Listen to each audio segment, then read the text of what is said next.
son las microexpresiones y cuáles otros conceptos abarca este importante tema? Mi nombre es Chantal Mercedes, estudiante de Psicología Educativa en la Universidad Central del Este, y hoy estaré compartiendo acerca del lenguaje no verbal. Ahora veremos qué es el lenguaje no verbal. Bueno, es aquel que no se expresa con palabras. ¿Y dónde se origina ese? Desde la antigüedad. ¿Por qué desde la antigüedad? Porque en la antigüedad, para expresar las necesidades y para sobrevivir, pues se hacía uso de los movimientos corporales y de los gestos. Por ejemplo, ante la necesidad de sed o de comida, también ante las amenazas, sean gestos o movimientos para poder sobrevivir. Según el artículo, el lenguaje no verbal es un proceso cognitivo superior indispensable para el ser humano por Elizabeth Corrales Navarro, 2011. Sin el lenguaje no verbal no hubiese sido posible el lenguaje verbal. Ahora bien, a lo largo de la historia se han hecho numerosas investigaciones para detectar el cómo es posible que nosotros podamos interpretar señales o movimientos sin la necesidad de hablar. Todo eso es gracias a nuestro cerebro, gracias a la parte del sistema límbico, donde se encuentra allí el hipocampo y también la amígdala. El hipocampo es encargado de la memoria y la amígdala de la regulación de las emociones. Por otro lado, también se encuentran las neuronas espejo, que permiten imitar las conductas de los demás y así comprender lo que quieren decir. Por otra parte, autores como Charles Darwin investigaron acerca de las emociones tanto en animales como en los seres humanos, tanto en hombres como mujeres, y se daban iguales, de la misma manera. Principalmente estudió los monos, qué estímulos hacían enojar a los monos y qué estímulos hacían enojar al hombre, tomando en cuenta que reaccionaban de una misma manera. Estudió también en niños ciegos para poder detectar si las emociones se heredaban, si era algo genético. Otros autores también, como Paul Ekman, los pioneros del lenguaje no verbal y también de las microexpresiones, investigó acerca de ese tema y si las emociones eran universales o no, describiendo 7 emociones universales que veremos más a detalle en la siguiente diapositiva. En los años 70, junto a Walt Fries, crea el sistema de codificación facial, es decir, según la emoción que se refleja en el rostro, qué movimientos se hacen. Por ejemplo, si es alegría, qué movimientos se hacen en el rostro. Si es tristeza, qué características o qué movimientos se hacen en el rostro. Y lo van codificando. Ahora bien, están las microexpresiones propuestas por Ekman, las cuales pues permiten conocer el estado emocional de una persona y son de corta duración, duran menos de un segundo o un segundo. Y allí se expresan las emociones como la alegría, la tristeza, sorpresa, miedo, ira, asco y desprecio, 7 emociones básicas. La alegría es la única emoción positiva y las demás, la tristeza, miedo, ira, asco y desprecio, emociones negativas, y la sorpresa es la única emoción neutra. ¿Cómo se expresa la alegría en el rostro? Bueno, se hacen unas arrugas aquí a la orilla de los ojos, las denominadas patas de gallo, las mejillas suben y también las comisuras de los labios, de esta manera.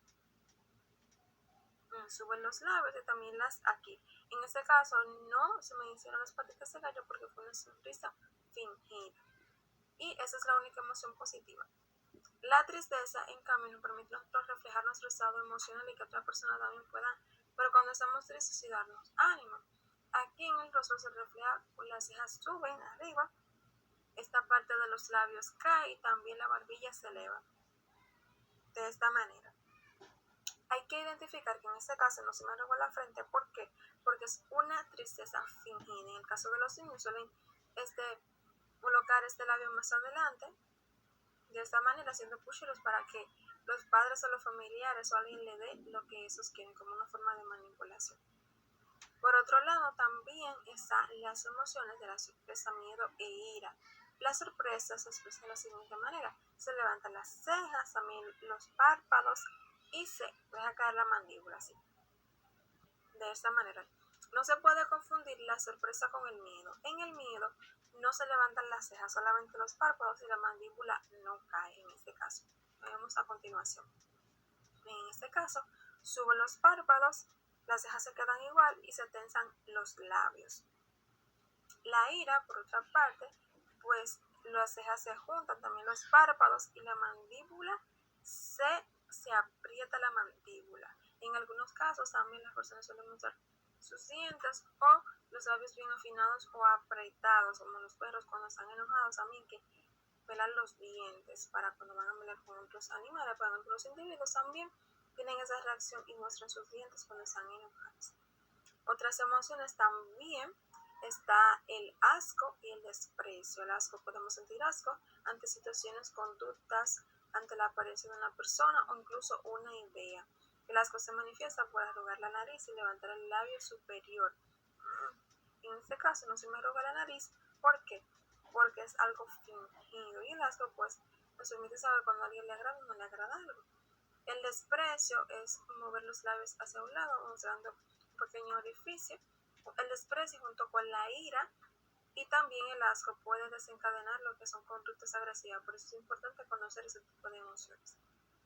Ahora bien, las emociones cada una son importantes, sean positivas o negativas, porque nos permiten adaptarnos y sobrevivir. Y también es importante que tengamos una buena inteligencia emocional, una capacidad para manejar mis emociones y las emociones de los demás. Ahora veremos otros conceptos básicos del lenguaje no verbal. El lenguaje corporal, que es la forma en que mi cuerpo pues expresa lo que siente. Se divide en kinésica, la expresión de todo el cuerpo, y la expresión facial, que es la del rostro. Hay que tomar en cuenta la situación. ¿Cómo es la situación? Bueno, si estamos en una conversación normal o si es una discusión, una charla. También el ambiente, si las características físicas, si es calor, si hay humedad, si está lloviendo, si es soleado, todo esto. Y la proxémica, que es la distancia que hay entre una persona y yo. A mayor distancia, menos confianza. La persona se va a sentir más en confianza si está más cerca de mí.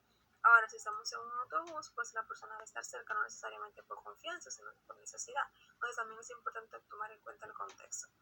La postura y los gestos también son muy importantes. La orientación hacia quién va dirigida la persona, la postura de la persona y los gestos que está haciendo al momento de hablar.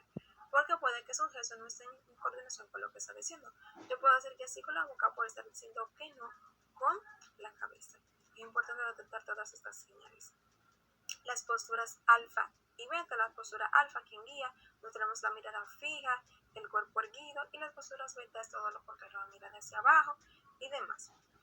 Otro aspecto importante son los gestos, que permiten expresar nuestros movimientos con las manos y las demás partes del cuerpo. Están los gestos ilustradores, los que estoy usando ahora mismo.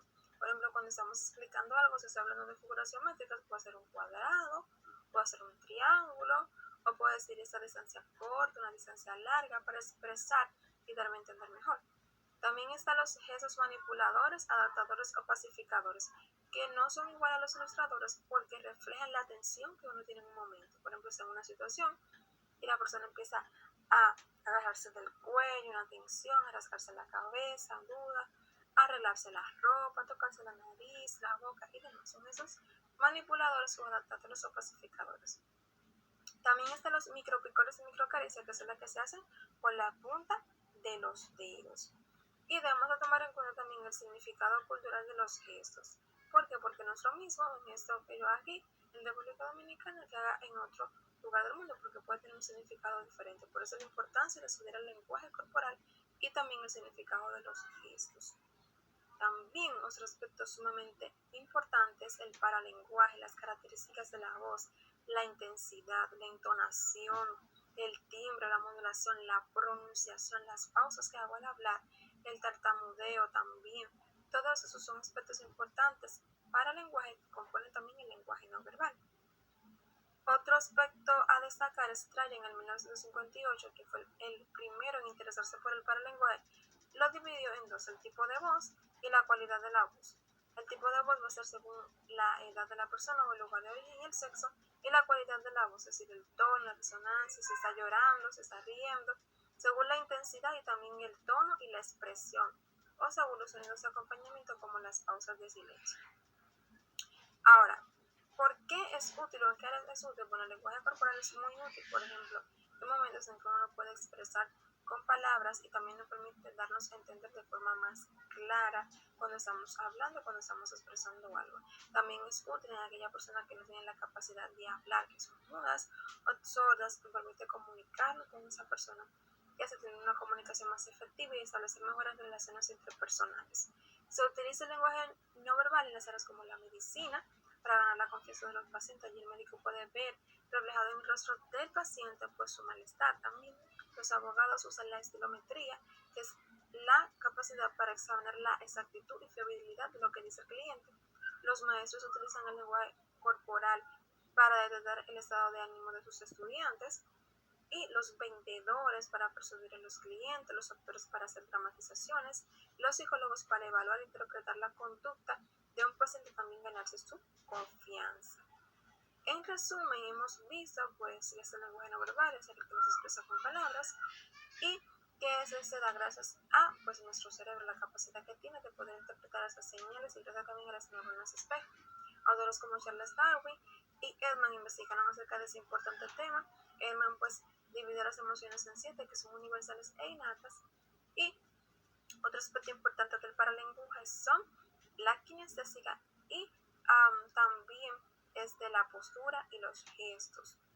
El lenguaje también se utiliza en áreas como la medicina, la psicología, también se utiliza en los abogados y el magisterio, en diferentes lugares de nuestro diario vivir. ¿Para qué? Para tener una mejor comunicación, establecer mejores relaciones interpersonales.